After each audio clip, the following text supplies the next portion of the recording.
मी अशानुसार एकता नवीन बीड श्री छत्रपती शिवाजी विद्यालय कनिष्ठ महाविद्यालय कोलपेवाडीचा विद्यार्थी आज मी तुमच्या समोर विषय मांडत आहे व्यासल सोशल मीडिया. महोदय, आजचा विषय ऐकून मला थोडा आश्चर्यच वाटते, कारण की मी जे व्यसन ऐकले होते ते म्हणजे गुटखा, तंबाखू आणि अल्कोहोल. हे व्यसन ऐकून मला थोडा आश्चर्यच वाटते. महोदय, विचार करण्यासारखी गोष्ट आहे की 4x4 इंच मोबाईलने आपल्या लहान मुलांपासून तर युवा पिढी आणि म्हाताऱ्यांना सगळ्यांना एकच लत लावली आहे, ती आहे मोबाईल फोन. बाळ रडला की द्या त्याच्या हातात मोबाईल आणि लावा लोरी. महोदय, जी आई आणि आजी बाळ रडला की त्याला स्वतःच्या मधुर आणि सुंदर आवाजात लोरी गाऊन ऐकायची, तीच आई आणि आजी आज बाळ रडला की त्याच्या हातात मोबाईल देऊन त्याला लोरी लावून देते. महोदय, आजचा युवा ट्विटर, इंस्टाग्राम, फेसबुक, व्हॉट्सअपवर एवढा बिझी झाला आहे की घरचे आई बाप दिसत नाही आणि फेसबुकवर 2000 फॅमिली फ्रेंड आहे. महोदय, आपली घरची परिस्थिती अशी झाली आहे की घरातील आजी आजोबा हे टीव्हीवरती बातम्या पाहत आहेत आणि घरातले वडीलधारी माणसं हे फेसबुकवर बिझी आहे. घरातला मोठा मुलगा हा इंस्टाग्रामवर रील स्क्रॉल करत आहे आणि घरातला लहान मुलगा त्याला शांत ठेवण्यासाठी त्याच्या हातात मोबाईल दिले आहे व त्याच्यावर गाणे लावले आहे. ही तर आपल्या आजकाल घरची परिस्थिती आहे. अरे माना की सोने की चूड़ी है, अरे माना की सोने की चूड़ी है, लेकिन हमसे पेट में थोड़ी ना डालेंगे. महोदय, आपला जीवन चरित्र असं झालं आहे की सुबह में आया 2 GB डेटा, जब तक खत्म नहीं होता 2 GB डेटा तब तक नहीं सोता तुम्हारा बेटा, तब तक नहीं सोता तुम्हारा बेटा. महोदय, तब तक नहीं सोता तुम्हारा बेटा.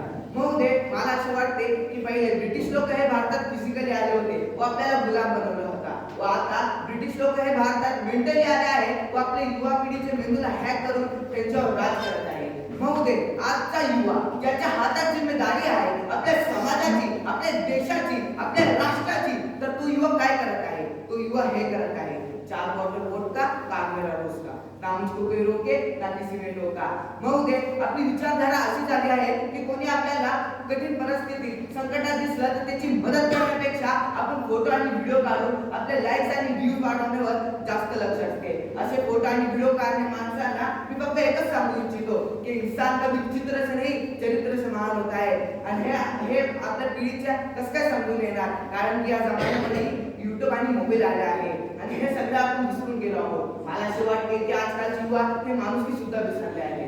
मग मी असं नाही सांगत की सोशल मीडियाचं फक्त आणि फक्त नुकसान आहे, त्याचे भरपूर फायदे पण आहे, पण कोणती पण वस्तूचा अतिरिक्त उपयोग हे विष बनण्याशिवाय राहत नाही. आणि सोशल मीडिया हा असा बोध विष आहे जे आपल्याला आतून पोकळ करतो. महोदय, आजचा युवा इंस्टाग्रामवर रील स्क्रॉल करतो व लहान मुले अशी वस्तू पाहतात ज्यांची त्यांना या काळामध्ये गरज पण नाही आणि त्यांचा आत्महत्या हा आपल्याला भोगावीच लागते. महोदय, व त्यांच्यामध्ये चिडचिडपणा हे जास्त दिसून येतो. महोदय, आपण एका मुलाला एक गेमचे नाव विचारले तर तो फटाफट 4-6 गेमचे नाव सांगून देईल आणि जर आपण त्याला आपल्या अमरवीरांचे नाव विचारले तर तो काहीच सांगू शकणार नाही. महोदय, मी कुठेतरी वाचले होते की ऍपल कंपनी आयफोन बनवणाऱ्या हेडचा इंटरव्ह्यू चालू होता. तेव्हा त्याला एक प्रश्न विचारले, तर तुम्ही एवढे आयफोन बनवले, तुम्ही एवढे मोबाईल फोन बनवले, तर तुमच्या उपयोगाने तुमच्या मनाने तुमच्या मुलाला कोणता आयफोन मिळाला पाहिजे? ते म्हणले, माझा मुलगा आता 15 वर्षाचा आहे, मी त्याला स्पष्टपणे सांगितले आहे तुला आता 5 वर्षापर्यंत कोणताच मोबाईल भेटणार नाही व त्याची गरज पण नाही. कारण कोणताच मोबाईल भेटणार नाही त्याची गरज पण नाही, कारण त्याकडे असा कोणताच काम नाही जे मोबाईल शिवाय होऊ शकणार नाही. महोदय, हे अमेरिकेचे रहिवासी आहेत, त्यांचे विचार हे किती महान आहे हे आपल्याला यावरून कळून येते.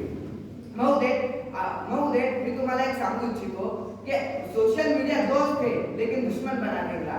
वक्त की कीमत करो वरना ये तुम्हें मिटा देगा. वक्त की कीमत करो वरना ये तुम्हें मिटा देगा. सोशल मीडिया तो हमारा दोस्त है, अगर उसकी लत भी लग गई ना तो ये हमें दुश्मन बना देगा, ये हमें दुश्मन बना देगा. वडीलधारी माणसं म्हणतात की प्रत्येक नाण्याला 2 बाजू असते. त्या म्हणीप्रमाणे मी इंस्टाग्रामवर स्टोरी अपलोड केली की आपल्या देशाचे 11वे राष्ट्रपती व महान शास्त्रज्ञ डॉक्टर APJ अब्दुल कलाम यांचे पूर्ण नाव काय, तर हुकून चुकून 1-2 रिप्लाय आले.